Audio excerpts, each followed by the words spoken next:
Xingar a mãe de uma pessoa não vale nada.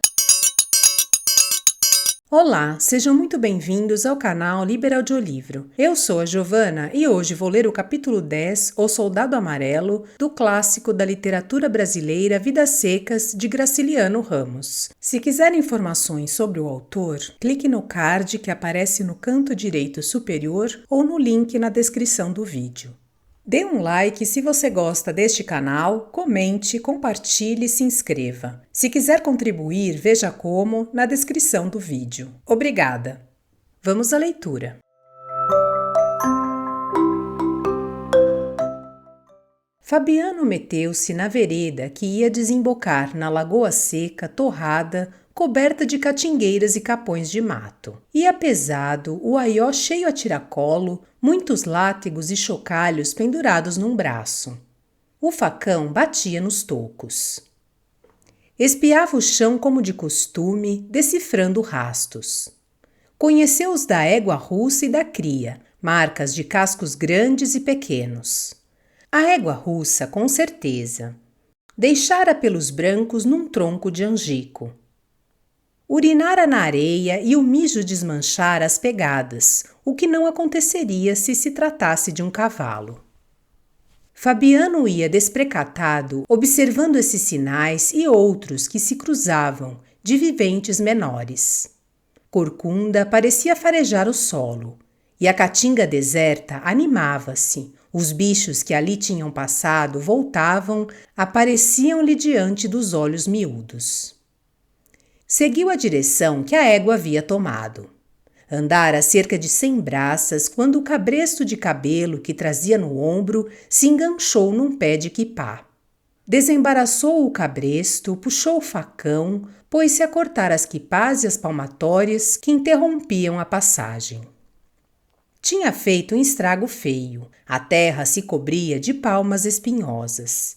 Deteve-se percebendo o rumor de garranchos, voltou-se e deu de cara com o soldado amarelo, que 1 ano antes o levara à cadeia onde ele aguentara uma surra e passara a noite. Baixou a arma. Aquilo durou 1 segundo. Menos, durou uma fração de segundo. Se houvesse durado mais tempo, o amarelo teria caído esperneando na poeira com o quengo rachado. Como o impulso que moveu o braço de Fabiano foi muito forte, o gesto que ele fez teria sido bastante para um homicídio, se outro impulso não lhe dirigisse o braço em sentido contrário. A lâmina parou de chofre, junto à cabeça do intruso, bem em cima do boné vermelho. A princípio, o vaqueiro não compreendeu nada. Viu apenas que estava ali um inimigo. De repente, notou que aquilo era um homem e, coisa mais grave, uma autoridade. Sentiu um choque violento, deteve-se, o braço ficou irresoluto, bambo, inclinando-se para um lado e para outro. O soldado, magrinho, enfesadinho, tremia. E Fabiano tinha vontade de levantar o facão de novo. Tinha vontade, mas os músculos afrouxavam. Realmente não quisera matar um cristão. Procedera como quando, a montar brabo, evitava galhos e espinhos. Ignorava os movimentos que fazia na sela. Alguma coisa o empurrava para a direita ou para a esquerda. Era essa coisa que ia partindo a cabeça do amarelo. Se ela tivesse demorado 1 minuto, Fabiano seria um cabra valente. Não demorara. A certeza do perigo surgira.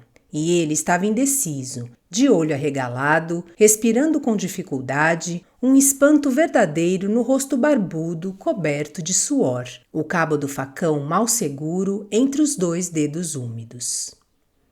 Tinha medo e repetia que estava em perigo, mas isto lhe parecia tão absurdo que se pôs a rir. Medo daquilo? Nunca vira uma pessoa tremer assim. Cachorro. Ele não era dunga na cidade? Não pisava os pés dos matutos na feira? Não botava gente na cadeia? Sem vergonha, mofino. Irritou-se. Por que seria que aquele safado batia os dentes como um caititu? Não via que ele era incapaz de vingar-se? Não via? Fechou a cara. A ideia do perigo ia se sumindo. Que perigo! Contra aquilo nem precisava facão, bastavam as unhas. Agitando os chocalhos e os látegos, chegou a mão esquerda, grossa e cabeluda, à cara do polícia, que recuou e se recostou a uma catingueira. Se não fosse a catingueira, o infeliz teria caído. Fabiano pregou nele os olhos ensanguentados, meteu o facão na bainha. Podia matá-lo com as unhas. Lembrou-se da surra que levara e da noite passada na cadeia. Sim, senhor. Aquilo ganhava dinheiro para maltratar as criaturas inofensivas. Estava certo? O rosto de Fabiano contraía-se medonho, mais feio que um focinho. Hein? Estava certo? Bulir com as pessoas que não fazem mal a ninguém. Por quê? Sufocava-se, as rugas da testa aprofundavam-se, os pequenos olhos azuis abriam-se demais, numa interrogação dolorosa. O soldado encolhia-se e escondia-se por detrás da árvore. E Fabiano cravava as unhas nas palmas calosas. Desejava ficar cego outra vez. Impossível readquirir aquele instante de inconsciência. Repetia que a arma era desnecessária, mas tinha certeza de que não conseguiria utilizá-la e apenas queria enganar-se. Durante um minuto, a cólera que sentia por se considerar impotente foi tão grande que recuperou a força e avançou para o inimigo. A raiva cessou, os dedos que feriam a palma descerraram-se e Fabiano estacou desajeitado, como um pato, o corpo amolecido. Grudando-se à catingueira, o soldado apresentava apenas um braço, uma perna e um pedaço da cara, mas esta banda de homem começava a crescer aos olhos do vaqueiro. E a outra parte, a que estava escondida, devia ser maior. Fabiano tentou afastar a ideia absurda. Como a gente pensa coisas bestas. Alguns minutos antes não pensava em nada, mas agora suava frio e tinha lembranças insuportáveis. Era um sujeito violento, de coração perto da goela. Não, era um cabra que se arreliava algumas vezes, e quando isso acontecia, sempre se dava mal. Naquela tarde, por exemplo, se não tivesse perdido a paciência e xingado a mãe da autoridade, não teria dormido na cadeia depois de aguentar zinco no lombo. 2 excomungados tinham-lhe caído em cima. Um ferro batera-lhe no peito, outro nas costas, ele se arrastara tiritando como um frango molhado. Tudo porque se esquentara e dissera uma palavra inconsideradamente. Falta de criação. Tinha lá culpa? O sarapatel se formara, o cabo abrira caminho entre os feirantes, que se apertavam em redor. Toca para frente. Depois surra e cadeia, por causa de uma tolice. Ele, Fabiano, tinha sido provocado. Tinha ou não tinha? Salto de reiúna em cima da alpercata. Impacientara-se e largara o palavrão.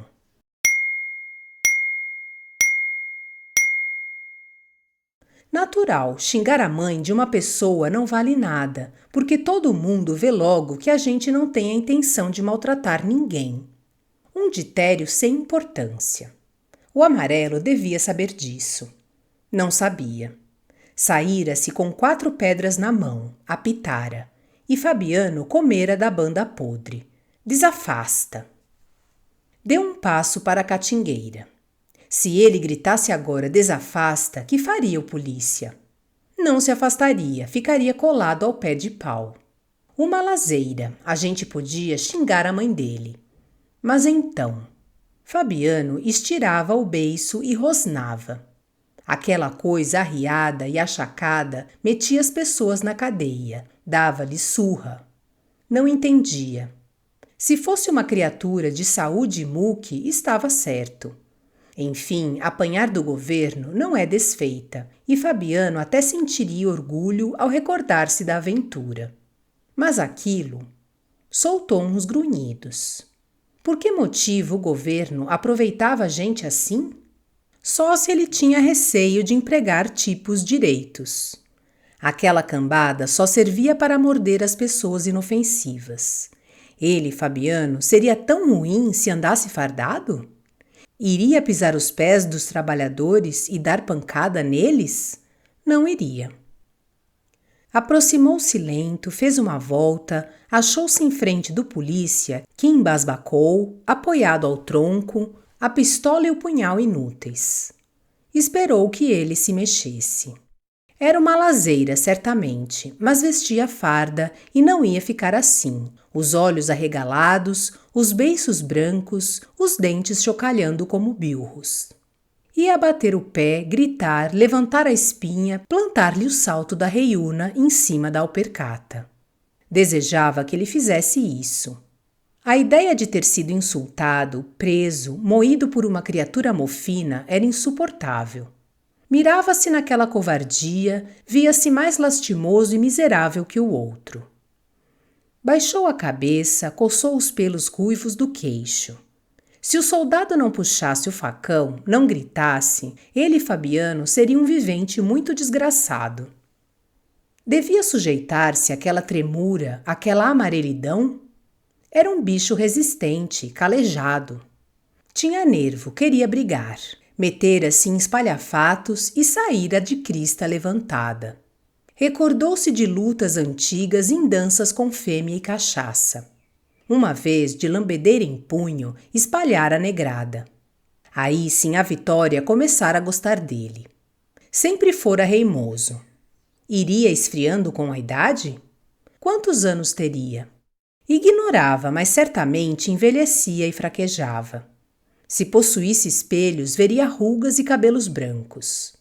Arruinado, um caco. Não sentira a transformação, mas estava se acabando. O suor umedeceu-lhe as mãos duras.